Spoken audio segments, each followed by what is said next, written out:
Assalamualaikum warahmatullahi wabarakatuh. Innal hamdalillah nahmaduhu wa nasta'inuhu wa nastaghfiruh wa na'udzu billahi min shururi anfusina wa min sayyiati a'malina. May yahdihillahu fala mudilla lahu wa may yudlil fala hadiya lahu.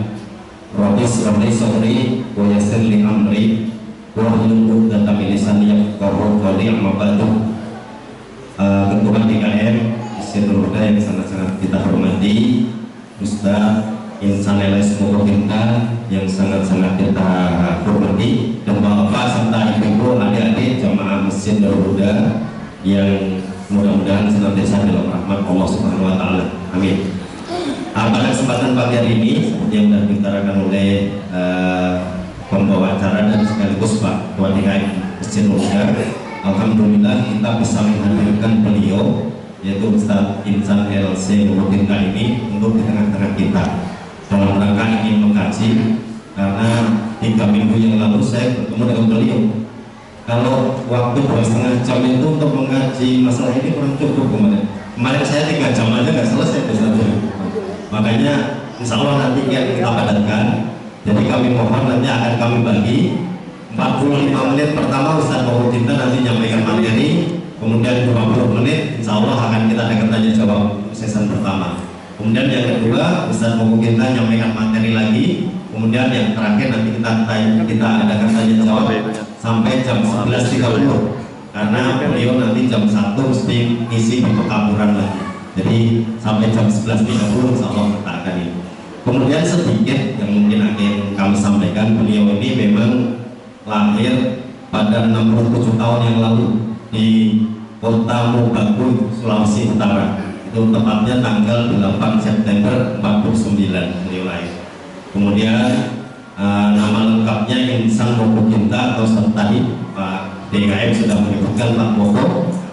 Kemudian beliau ini sebenarnya lahir dari keluarga muslimah, karena ibunya beliau ini dari awal sudah muslimah. Kemudian ayahnya pada waktu nikah alhamdulillah sudah muslim, ya sudah muslim, sehingga lahir dari keluarga muslim. Cuman berlatar belakang pendidikan dari kecil sampai dewasa itu pendidikannya Katolik.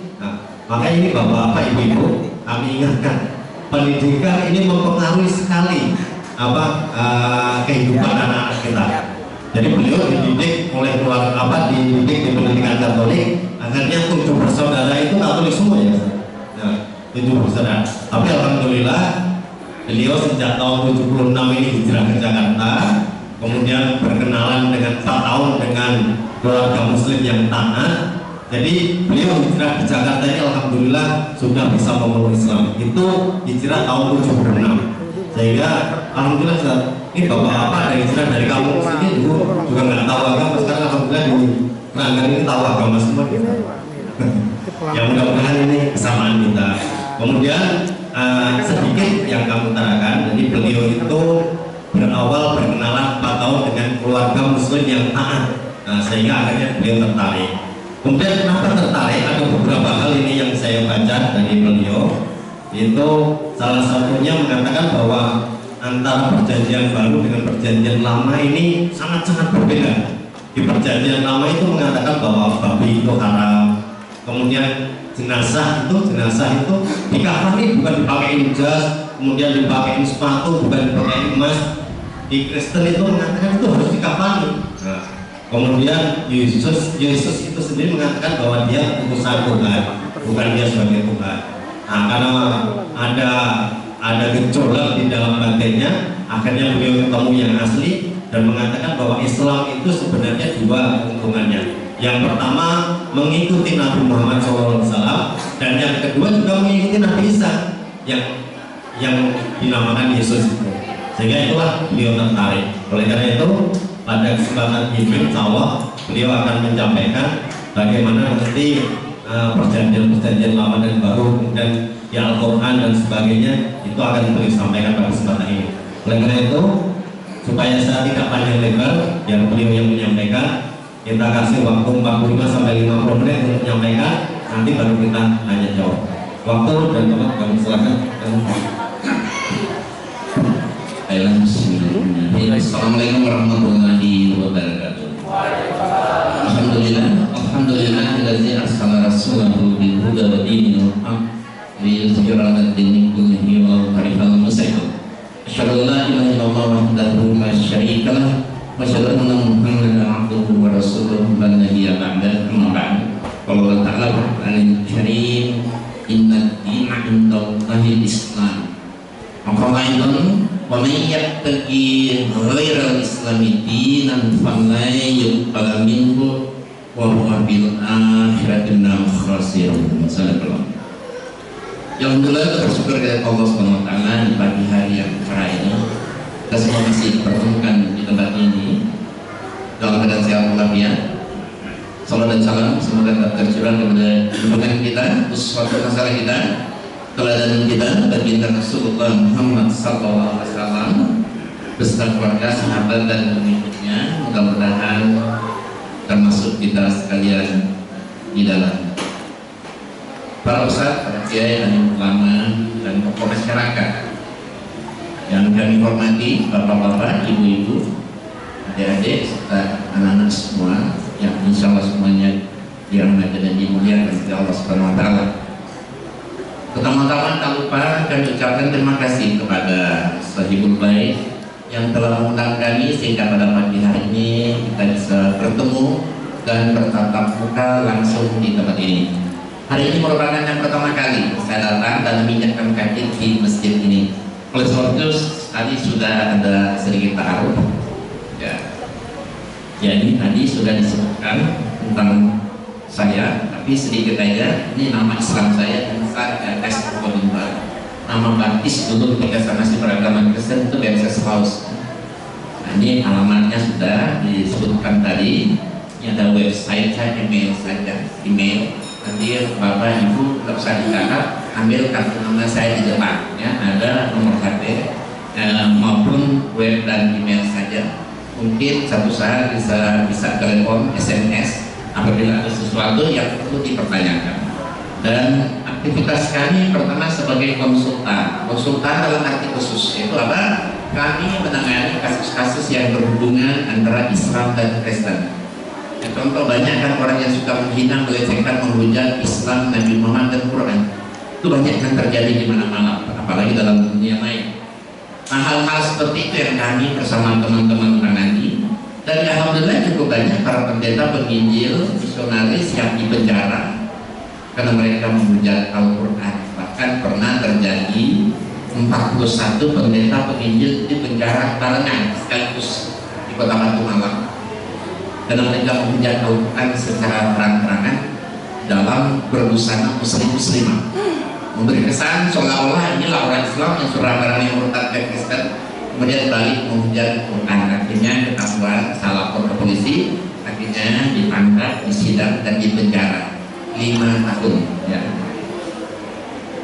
Tapi yang paling sering kami tangani, boleh dikata setiap hari kasus-kasus orang-orang yang terlanjur menikah beda agama. Tapi yang terbanyak kasus pacaran beda agama. Ya, ternyata pacaran beda agama ini merupakan salah satu kasus yang cukup banyak terjadi di kalangan muda-mudi. Banyak orang tua kita nggak sadar anak-anak mereka SMA, setelahnya apalagi mahasiswa, ternyata punya hubungan dengan orang non-muslim. Nah, ini kalau tidak diantisipasi, banyak akhwat-akhwat kita sering dimurtadkan. Nah, oleh sebab itu, apabila bapak ibu adik sekarang punya kasus seperti itu, mungkin punya teman, kenalan, tetangga, saudara, dan kasus seperti itu, bisa telepon saya, SMS saya, hubungi saya. Insya Allah saya akan memberikan solusi bagaimana caranya supaya yang Kristen ini masuk Islam, bukan kita ditarik masuk ke Kristen. Karena ilmu saya sebenarnya lebih spesialisasi di bidang itu, ya. Bagaimana cara cepat melunturkan iman orang Kristen agar supaya mereka tertarik mau masuk Islam. Itu saya ajari, ya. Saya ajari keliling-keliling di mana-mana itu. Jadi yang murid-murid saya mereka ya ustaz, dai, aktivis dakwah. Jadi di sini pun ada yang mau belajar itu cukup 2 kali pertemuan, insya Allah bapak ibu bisa mengalahkan pendeta misioner kapanpun, siapapun dan di mana. Insya Allah bisa. Tapi harus ikut pelajaran 2 hari, pagi sampai sore, pagi sampai sore. Kemudian saya di GPI di Dewan Dakwah Depok, ada pusat dakwah Islam, Yayasan Birrul Walidain, ada pesantren kecil di Manado, Sulawesi Utara. Kemudian saya memberikan kajian kristologi di Jakarta, di seluruh Indonesia, ya, kadang-kadang ke beberapa negara luar. Alhamdulillah pagi hari ini ada di sini. Dan terakhir saya nulis buku. Ya. Selama saya masuk Islam, ya alhamdulillah saya telah menulis buku lebih kurang 50 judul. Ya. Buku-buku saya semuanya ini intinya bagaimana kita berdakwah mengajak orang non Muslim masuk Islam. Nah, buku-buku ini ada di depan pintu keluar masjid. Juga ada VCD, DVD. Saya debat dengan berbagai pendeta. Bahkan di dunia maya kalau Bapak klik debat itu banyak saya berdebat dengan berbagai pendeta. Terakhir saya mendebat pendeta mantan ustaz, ya. Dan ustaz benaran murtad jadi pendeta, namanya pendeta Sayyidin Ibrahim. Ya. Karena banyak bermunculan sekarang orang-orang yang ngaku-ngaku Islam jadi penginjil, antaranya samping pendeta Sayyidin Ibrahim ada juga sama dan YouTube itu banyak itu banyak seperti itu. Nah itu bisa dilihat ada tetap dengan mereka. Nah itu sekedar taruh kita. Nah biasanya Bapak Ibu dan sekalian, saya dimanapun saya suka menawarkan tema. Dan tema-tema saya ini biasanya agak berbeda dengan apa yang disampaikan oleh ustazah lain. Karena ini sesuai dengan latar belakang saya. Maka tema-tema saya ya seperti ini. Sama Isa alaihissalam dalam Quran dengan Yesus dalam Injil. Mana benar bisa dipercaya Quran atau Alkitab. Mana apa benar Yesus mati untuk menebus dosa. Cara seperti dan Yesus bukan Tuhan. Siapakah Yesus Tuhan Nabi Allah atau dosa. Terus antara ucapan selamat Natal dan Idul Fitri dan sebagainya. Ini contoh tema-tema yang saya tawarkan dan masih ada ya, jadi ada lebih kurang 30-an tema yang saya tawarkan, dimana sebenarnya Bapak dan Ibu boleh memilih salah satu kedua. Namun pada kesempatan siang hari ini ya saya tidak menyarankan Bapak untuk memilih karena memang temanya sudah dipilih oleh pengurus masjid, yaitu bagaimana menghadapi hujatan terhadap Al-Quran. Nah ini kalau nggak salah di sini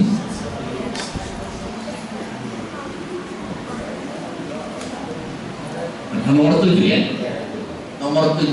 Jadi nomor 7 yang akan kita bahas hari ini. Nah Bapak Ibu, jadi hari ini memang kita memperingati Isra Mi'raj. Nah, ini sebagai momentum. Ya, saya tidak membahas Isra Mi'raj. Kalau membahas Isra Mi'raj, kalau saya undang aja ustaz yang memang spesialis di bidang itu. Kalau saya bicara itu kurang pasti, kurang menarik. Ya, dan kalau kita bicara Isra Mi'raj, ya orang sudah tahu ujung-ujungnya bagi perintah sholat ya. Yang sudah sering kita dengar. Tapi pada hari ini kita tampil beda, ya. Kita tampil beda, yaitu nomor 7, bagaimana menjawab berbagai hujatan terhadap Islam. Bapak Ibu hadirin sekalian, berdakwah kepada orang non Muslim itu sebenarnya dakwah yang sesungguhnya, ya. Bagaimana kita mengajak non Muslim masuk Islam itu dakwah yang sesungguhnya, justru yang pahalanya sangat besar. Saat ini saya tidak berdakwah kepada Bapak dan Ibu. Ini taklim. Saya tidak perlu mengajak Bapak dan Ibu masuk Islam. Bahkan Bapak dan Ibu ada sudah duluan masuk Islam daripada saya. Ini taklim. Ini dakwah yang sesungguhnya bagaimana kita mengajak orang non Muslim masuk Islam. Itu pahalanya sangat besar sekali. Tapi sangat disayangkan, sangat sedikit sekali ada orang yang mau melakukannya. Ya. Bahkan ada sebagian ustaz, bahkan ada orang lain mengatakan apa? Untuk apa kita dakwah kepada orang non Muslim? Orang Islam aja banyak, ya kan? Memang orang Islam banyak, ya. Tapi itu bukan dakwah, kita ini taklim. Memang untuk apa? Orang Islam aja banyak. Nah, itu menurut saya itu sesuatu yang clear. Itu pelecehan terhadap Rasulullah SAW. Kenapa? Memangnya Rasulullah tadi itu hanya untuk orang Islam, hanya untuk orang Timur Tengah atau orang Arab? Bukankah Rasulullah tadi untuk seluruh alam semesta? Wa ma arsalnaka illa rahmatan lil alamin. Tidaklah kami engkau Muhammad melainkan rahmat bagi semesta alam. Surat 21, surat Al-Anbiya ayat 107 itu bisa dilihat. Bahkan dalam ayat lain, surat Sabar surat ke-34 ayatnya 28, Allah berfirman, Bismillahirrahmanirrahim, wa ma arsalnaka illa kafatan linnas basyira wa nadhira walakin aktsara nasi la ya'lamun. Tidaklah kamu mengutus engkau Muhammad melainkan untuk semua manusia, untuk berita gembira dan peringatan, tetapi kebanyakan manusia tidak mengetahui. Nah, ini membuktikan kepada kita bahwa misi Rasulullah SAW untuk seluruh alam semesta, seluruh yang bernama manusia. Kalau begitu kesimpulannya, Islam ini harus kita dakwahkan kepada siapa saja, tidak peduli dia suku bangsa apa, asal masih bernama manusia, semua kena dakwah Islam. Dan Al-Quran juga mengatakan sebagaimana saya bacakan dalam mukaddimah tadi, inna dina indallahi Islam, surat 3 ayat 19. Sesungguhnya agama yang diridhoi insya Allah hanyalah Islam. Kalau agama yang diridhoi insya Allah hanya Islam, kesimpulannya selain dari Islam tidak benar, tidak diridhoi. Juga yang saya bacakan dalam mukaddimah surat 3 ayat 45.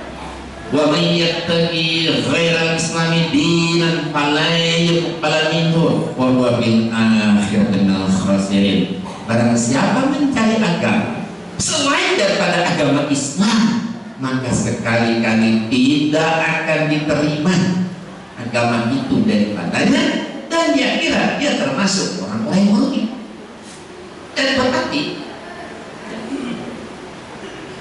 selain daripada Islam tolak, tidak akan masuk ke kamar yang tertolak, tidak akan diterima, dan mereka akan mendapat azab Allah. Tapi ada lagi yang mengatakan ini, apalagi kan Rasulullah kan khataman nabiyyin, penutup para nabi. Ya. Tapi ada juga yang mengatakan begini, buat apa kita dakwah kepada orang non-Muslim? Kan udah jelas Quran mengatakan lakum dinukum waliyadin. Nah, ya kan? Ayat ini paling sering dari andalan. Memang betul, nggak salah, lakum dinukum waliyadin, betul. Tapi pernah kita berpikir, lakum dinukum waliyadin itu ayatnya di awal atau akhir? Ya, ayat ujung kan? Paling akhir. Awalnya kan kul dulu, dimulai dengan kata kul. Kul itu kalimat perintah. Allah perintahkan, suruh katakan, dakwakan sampai aja usaha ikhtiar, berbuat dulu. Kalau mereka nggak mau, sudah usaha dakwakan, mereka nggak mau, ya sudah. Lakum dinukum waliyadin. Kenapa? Kita bukan agen hidayah. Kita tidak bisa berhidayah kepada siapapun tanpa izin Allah kan? Tapi sebaik-baiknya harus ada ikhtiar. Alhamdulillah saya melakukan itu, dan saya tidak hitung udah berapa banyak orang-orang Kristen yang saya Islamkan. Walaupun tidak semua. Kenapa? Dalam Islam dikatakan la ikraha fiddin. Tidak ada paksaan dalam berislam, tapi kewajiban menyampaikan, mendakwakan ya pasti perlu. Soalnya terima atau enggak itu bukan urusan kita. Yang penting kita sudah sampaikan, tergantung Allah memberi hidayah atau tidak. Nah, baik Bapak Ibu, kita akan membahas tema sesuai yang tertulis. Maaf Ustaz, ini ada instruksi dari ibu-ibu, Ustaz nggak kelihatan katanya. Ustaznya nggak kelihatan kata ibu-ibu. Tas tulis geser, tas tulis sana, Ustaz kesini. Ibu-ibu protes soalnya. Kata Ustaz berdiri kali Ustaz. Padahal Ustaz. Boleh. Baik. Boleh. Ya, geser.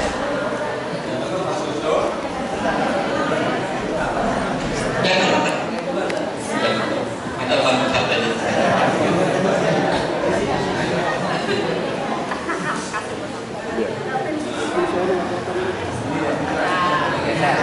Ya.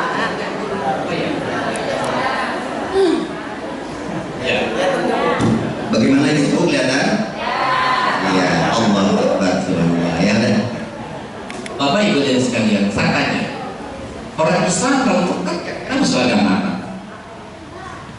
Masuk agama apa kira-kira orang Islam kalau pindah agama murtad? Kristen. 99,sekian% orang Islam kalau pindah agama masuk Kristen. Ada yang masuk Yahudi, Buddha, Hindu, Konfusius, itu bisa hitung sama jari, betul kan? Asal murtad maksudnya 99,sekian% pasti masuk Kristen. Nah oleh sebab itu ya mau tidak mau masalah kristenisasi atau pemurtadan ini mau tidak mau, suka nggak suka harus dihadapi. Tapi orang Kristen kalau murtad banyak juga memang masuk Islam, tapi tidak semua. Kenapa? Karena Kristen itu banyak, maka jangan kira di mana-mana banyak gereja, ya kan? Di depan rumah dia ada gereja, kalau bukan aliran dia, sekte dia, nggak bakal dia masuk. Dia nyari pun jauh kan. Makanya kita dengar kan ada orang Kristen, dulu saya Katolik, sekarang sudah jadi Protestan.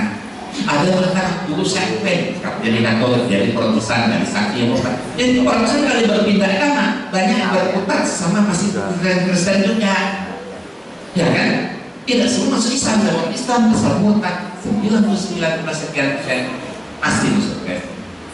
Makanya oleh sebab itu ya kita kajian seperti ini bukan wajib, tapi perlu dalam rangka membentengi akidah umat. Kalau kita mengkaji ilmu seperti yang saya sampaikan ini, itu bukan berarti kita mencampuri urusan agama Kristen. Kalau kita bahas Yesus itu karena dalam Al-Quran Yesus kan Nabi Isa sebenarnya kan. Ya. Makanya kita perlu apakah yang disebut Isa itu sama dengan Yesus dalam Allah mereka sama dengan Allah kita enggak, karena tulisannya sih sama aja. A-L-L-A-H, dia baca dengan Allah. Kita Allah, dia Daud kita Daud, dia Salomo kita Sulaiman, dia Abraham kita Ibrahim, dia Nuh kita Nuh juga kan, dia Sarai kita Sarah, dia Hagar kita Hajar, kan mirip-mirip. Ya pada dasarnya orangnya itu sama aja, hanya berbeda persepsi. Dalam imani kita berbeda. Maka tugas kita bagaimana kita mendapatkan kepada mereka yang tertulis di Quran itu yang betul. Baik, ini menjawab berbagai hujatan dan alasan Pendeta Saifuddin Ibrahim mantan Ustaz terhadap Islam. Ada seorang Ustaz yang murtad, namanya Saifuddin Ibrahim, ya. Dia Ustaz benar, yang namanya Ustaz murtad. Jadi pendeta ini langka sekali.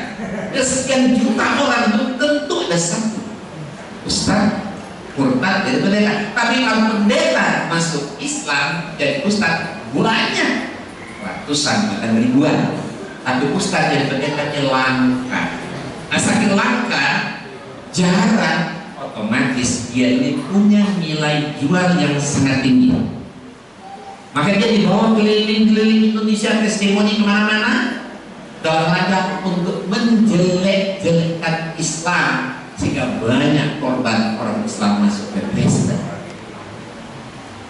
Nah, saya sudah 3 kali berdebat dengan dia ini, di Bandung sekali, di Jakarta 2 kali. Visinya ada di depan.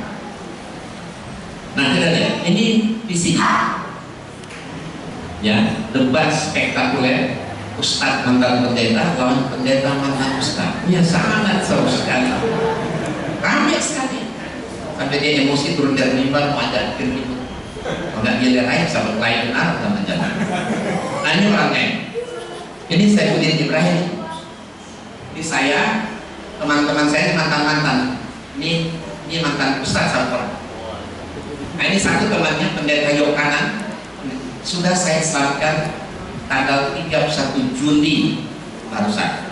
Ini sudah masuk Islam. Dia tinggal di belakang rumah saya sewa kontrakan, tinggal karena dia terusir dan ternyata fasilitas ditarik. Hanya saya kontrakin, saya beli fasilitas sedikit. Dia tinggal di rumah saya. Dia di belakang rumah saya. Dia tulis buku, kenapa saya memilih Kristus. Saya jawab, ya. Saya jawab di buku ini, Ustadz murtad malah peralat. Jadi alasan dia masuk Kristen tidak logik, tidak rasional. Saya jawab ini punya ada di depan. Tapi setelah dia masuk Kristen, dia jadi pendeta. Wah, luar biasa dia hujat. Islam dihujat, Quran dihujat, Rasulullah dihujat, Allah Subhanahu wa taala dihujat, FPI pun dihujat. Orang berani mati.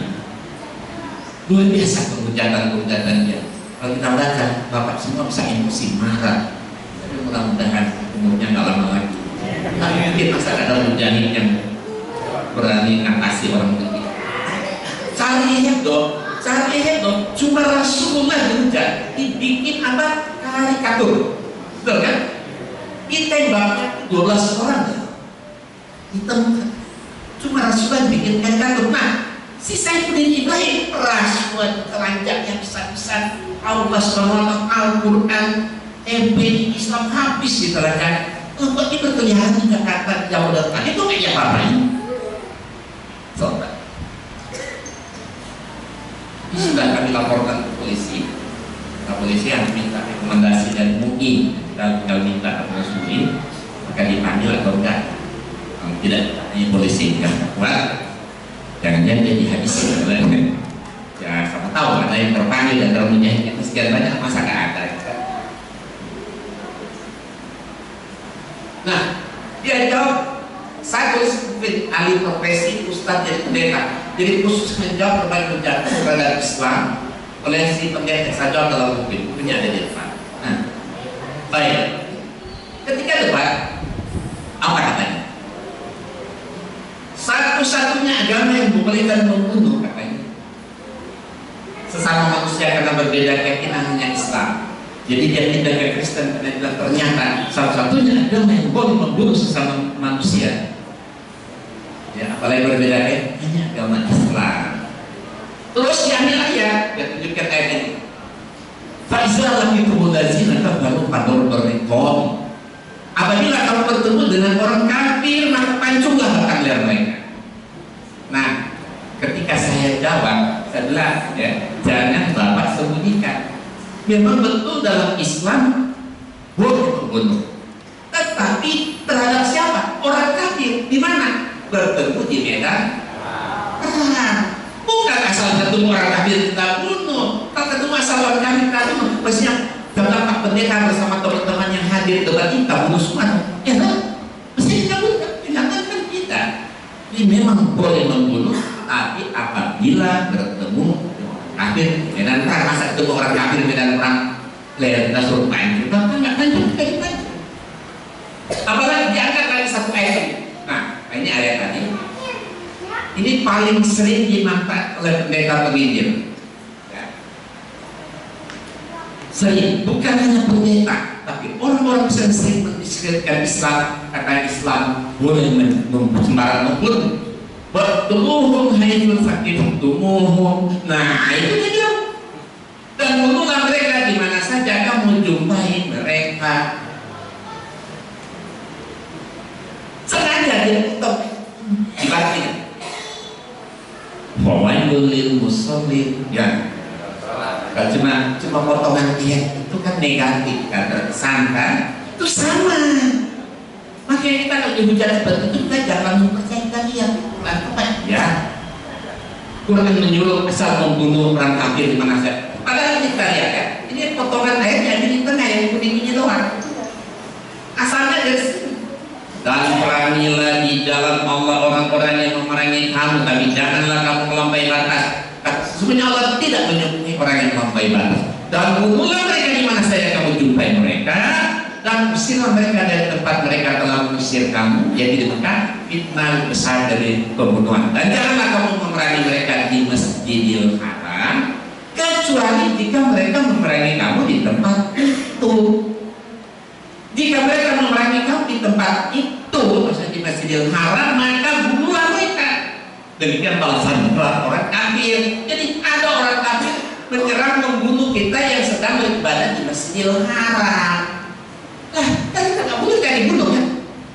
Mereka mengganggu, membunuh kita di ibadah di Masjidil Haram. Masa kita serahkan diri kita? Kita bunuh dia, jadi boleh kita membunuh karena mereka ingin membunuh kita di yang sedang ibadah di Masjidil Haram, bukan asal bunuh, ya kan? Jadi kita lihat, oh ternyata cuma ada potongan, ya. Sudah itu awal, ya. Ayat di atasnya dan bawah nggak dibaca, sehingga terkesan negatif. Nah, kalau kita ketemu dengan sang ustadz ini, kalau Bapak ketemu dengan orang ustadz ini atau orang lain, tanya, selama Anda masih mengajar sebagai seorang ustadz, apakah Anda pernah mengajarkan kepada siswa di pesantren cara-cara membunuh terhadap orang kafir? Apa yang berbeda kayak gitu? Selama masih jadi sebagai ustadz, sudah berapa banyak orang kafir yang pernah Anda bunuh? Al-Quran menyuruh dilakukan kan? Sebagai seorang ustadz dulu, dia harus melakukan yang banyak membunuh orang-orang kafir. Ngaku gak dia tanya? Pernah gak? Berapa banyak Anda pernah Anda bunuh? Kalau dia ngaku, tinggal lapor polisi aja ditangkap bunuh. Itu nggak mungkin dia ngaku. Jadi kita harus pintar-pintar menggiring dia. Ini lagi. Terorisme tidak akan pernah hilang selama ada ayat Quran yang mereka baca setiap hari. Nah ini terorisme ini sudah jadi satu opini yang buruk di dunia. Seolah-olah ya Islam itu ya terorisme jadi Islam atau sebaliknya. Bapak ini memang terorisme ini sering dituduhkan kepada kita. Kalau mereka menuduh seperti itu, kita harus jawab.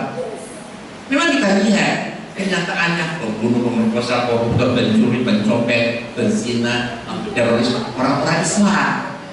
Kita jawab itu wajar. Kenapa wajar? Karena di Indonesia ini mayoritas Muslim. Kalau datang ke Amerika, isi penjara ya orang-orang mereka. Kalau datang ke India atau ke Cina, isi penjara yang orang dia, agama dia. Kalau Indonesia pelaku Islam, karena di sini mayoritas Muslim. Tapi angkat dua jari itu orang Islam, bukan ajaran Islam. Beda kan? Beda antara orang Islam pelakunya dengan ajaran Islam. Kalau orang Islam karena di sini mayoritas pelaku, mayoritas. Tapi tanyakan kepada mereka, mana ayat Quran yang menyuruh melakukan terorisme? Tanya, insya Allah enggak. Justru ayat sadis tulis biadab teroris semua tertulis di kitab mereka, bukan di Quran. Kalian kalau ketemu dengan sang ustadz ini, tanyakan, ada pertanyaan sederhana aja. Selama Anda masih sebagai seorang ustadz, apakah Anda pernah mengajarkan cara-cara melakukan terorisme kepada para siswa atau santri internet? Ada santri. Selama masih sudah berapa banyak santri yang Anda kader atau rekrut menjadi pelaku terorisme? Lah, kalau Quran menyuruh, ya kerjakan di santri. Ngaku gak dia? Tak mungkin jangan. Takut ya kan? Karena memang tidak mungkin diajarkan. Justru kita lihat ayat teroris. Ketika debat saya angkat ayat ini, Pak Pendeta, tolong tunjukkan mana ajaran kasih. Katanya kalau Islam ajaran teroris, kalau mereka ajaran kasih sayang. Ini ayat Injil mereka, ayat Alkitab. Beginilah firman Tuhan semesta alam. Aku akan membalas orang Amalek kepada orang Israel dan orang Amalek melangi mereka ketika orang Israel pergi dari Mesir naik. Jadi pergilah sekarang, kalahkan orang Amalek, tumpaslah segala yang ada padanya, dan janganlah ada belas kasihan kepadanya. Bunuhlah semuanya, laki-laki maupun perempuan, kanak-kanak maupun anak yang menyusul, lembu maupun domba, unta maupun keledai. Mana ajaran kasih? Bayangkan aja, Tuhan dia menyuruh menumpas tanpa belas kasihan semuanya, termasuk anak musuh, disuruh bunuh. Apakah teroris melakukan itu? Sampai anak musuh dibunuh? Oh tidak. Ini terus gimana? Tertentu di kitab suci mereka. Tunjukkan aja. Katanya ajaran kasih sayang, jangan membunuh. Lah, Tuhan Anda yang menyuruh membunuh tanpa belas kasihan. Kalau ayat ini katanya kan kepada orang Kristen, karena mereka kesulitan menjawab. Kalau dijawab, ya, biasanya cara menjawab mereka begini. Oh, ini kan kitab perjanjian lama, bukan kitab perjanjian baru. Karena tadi ada dua, ada perjanjian lama, ada perjanjian baru. Ini kitab perjanjian lama. Di perjanjian baru tidak ada. Nah, cara menjawabnya gimana? Memangnya Tuhan Anda di perjanjian lama dan perjanjian baru beda? Kan Tuhan itu juga kan? Oh, Yesus kan Tuhan. Tuhan itu Yesus katanya. boleh nggak kalau Tuhan berfirman sedangkan Yesus berfirman? Oh boleh, kan Yesus Tuhan kan? Beginilah firman Yesus. Berarti Yesus yang menyuruh, membunuh, menumpas tanpa belas kasihan. Apa salah dan dosa anak menyusup? Apalagi lembu, domba, binatang dan dibunuh semua tanpa belas kasihan. Ini adalah sangat sadis dan teroris. Apalagi kalian berkata dia kepada mereka, pergilah, ya, beginilah firman Tuhan Allah Israel. Baiklah, kamu masing-masing mengikat pedang pada pinggangnya dan berjalanlah kemana melalui perkemahan itu dari gerbang itu gerbang, dan biarlah masing-masing membunuh saudaranya, temannya dan tetangganya. Tuhan menyuruh saling bunuh, membunuh saudara, teman dan tetangga. Akhirnya dilakukan, tewas kira-kira 3.000 orang. Kemudian berkata Musa, baktikan dirimu mulai hari ini kepada Tuhan, masing-masing dengan membayarkan jiwa anaknya, laki-laki saudaranya, yakni supaya kamu diberi berkat. Apakah supaya kita dapat berkat Tuhan? Kita harus bunuh dulu, ya. Kita bayar dengan anak jiwa laki saudara. Kita harus bunuh semua saudara kita, anak laki-laki kita, supaya diberkat, dapat berkat Tuhan.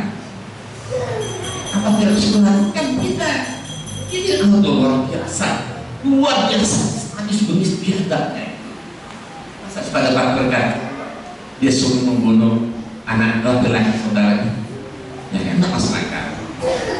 Nah, kemudian apa katanya? Nabi Muhammad itu bukan nabi.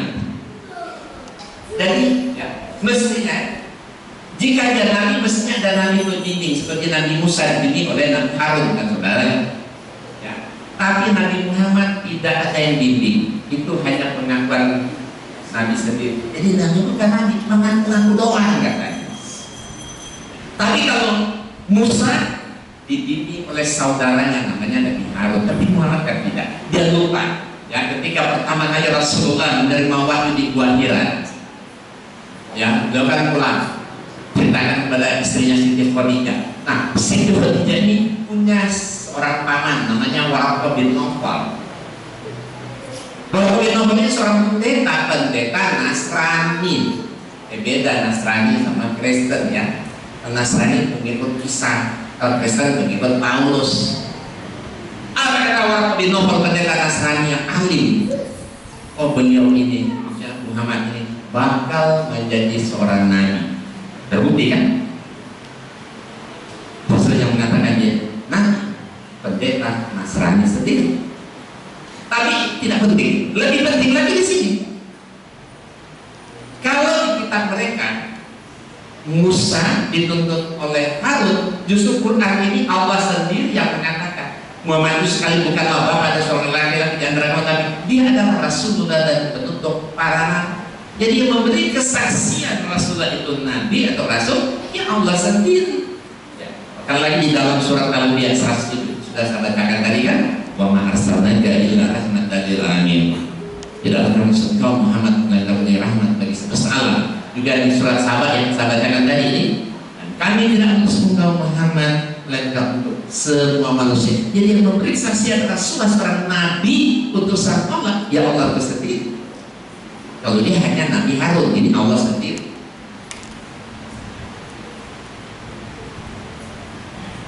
Nah, kemudian apa lagi kan? Selama sejak Nabi Adam, Abraham sampai Isa tidak boleh tidur dengan kuda, tetapi hukum Quran menghalalkan. Apa kayak dia? Ya, Quran kita menghalalkan tidur dengan pembantu matahari. Ya kalau memang begitu alasannya, tanya aja. Tanya pada beliau, selama Anda beragama Islam dan beriman kepada Quran, sudah berapa banyak wanita pembantu yang Anda zinai? Tanyakan juga selama punya pembantu wanita, ada apa Anda sering mentiduri pembantu Anda? Kalau Quran membolehkan, kenapa tidak? Ya kan? Cari aja pembantu rumah tangga yang muda, yang cantik, kamu itu kan? Lah, orang laki mau kan memang nggak dosa? Ya kan? Nggak dosa, kenapa sih? Kalau memang nggak dosa dan Quran membolehkan, menghalalkan, salah kita semua Pak ya, jangan ada pembantu yang muda-muda yang cantik-cantik nanti dari dunia aja, ya nggak dosa kok. Tanya teman, apakah Anda meniduri pembantu Anda?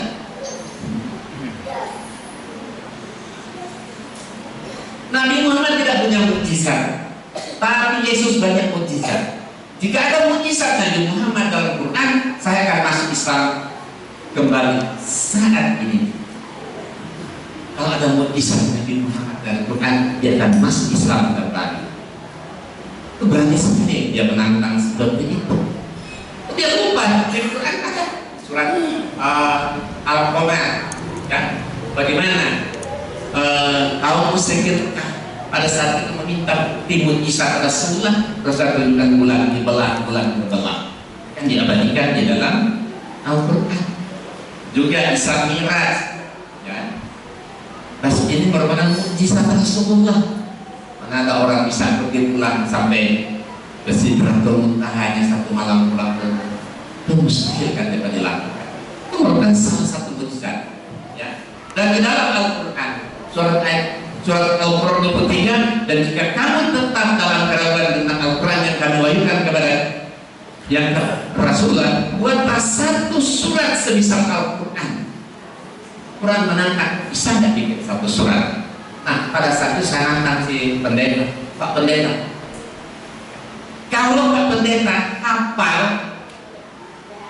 waktu itu saya bilang, ya, bukti apa? Mukjizat Rasulullah yang abadi sepanjang zaman, Quran itu sendiri, betul kan? Quran itu sendiri. Buktinya kalian Al-Quran setebal itu dihafal oleh jutaan manusia di bumi, atau anak kecil, anak SD kan banyak yang hafal. Dan ini buktinya kan, di luar kepala. Logika nggak masuk akal, tapi kenyataannya gimana? Betul kan? Quran bisa terhafal. Kalau tidak mengerti, tapi sekarang saya tanya Pak Pendeta. Kalau Pak Pendeta hafal satu lembar saja ayat Alkitab, mana saja, asal syaratnya pas, titik koma, ya, syaratnya pas, titik. Saya akan masuk Kristen saat ini juga. Silakan. Nggak ada yang sanggup. Karena bahasa Indonesia dibaca harus dimengerti. Tapi nggak ada orang bisa hafal Alkitab walaupun satu lembar saja. Nah, tapi orang Kristen tidak pernah nantang terbalik. Saya kan enggak, sampai saat ini ada bukunya, ya, berhadiah ilmu mustahil Kristen bisa menjawab, ada bukunya. Kalau ada orang Kristen hafal satu lembar ayat Bible, pasti kok saya akan kasih mobil BMW plus uang 10 juta kalau ada. Ternyata sampai saat ini tidak. Tapi orang Kristen tidak pernah nantang terbalik. Kalau ada orang Islam hafal satu lembar ayat Quran, saya masuk Islam. Oh, habis mereka ini. Ya baik, habis mereka. Kenapa? Saya yakin sebodoh-bodoh orang Islam masa nggak hafal selembar. Allahu ahad, Allahu billahi selembar, masa nggak hafal? Mereka nggak berani nantang terbaliknya. Ya, kemudian lagi, nih kata si pendeta Saifudin Ibrahim, banyak pertentangan dalam Al-Quran. Contoh dia bilang, menurut surat 41, surat Al-Fussilat ayat 9 dan 12, penciptaan alam semesta itu 2 masa. Tapi menurut Quran 25, surat Al-Furqan ayat 9, surat 34, surat Saba ayat 4 dan surat 50, surat Qaf, penciptaan alam semesta 6 masa. Nah, di satu dibilang 2 masa, dibilang 6 masa. Berarti Allah di Quran katanya tidak ngerti matematika. Itu dibilang begitu. Masa Tuhan tidak bisa membedakan nilai surat penciptaan alam semesta 2 masa, nilai surat 6 masa? Ini bertentangan. Nah, ini Bapak Ibu, banyak orang Islam juga terkecoh. Iya ya. Padahal itu bukan bertentangan. Ya, kita perhatikan.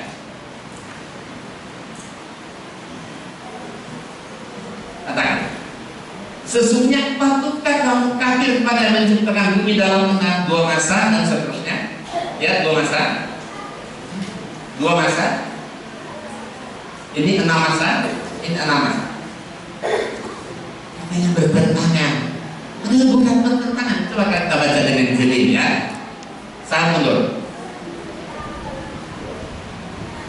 Patutkah kamu kafir kepada yang menciptakan bumi dalam 2 masa? Apa yang diciptakan dalam 2 masa? Bumi bumi doang. Apa yang diciptakan dalam dua masa? Langit doang. Apa yang diciptakan dalam enam masa?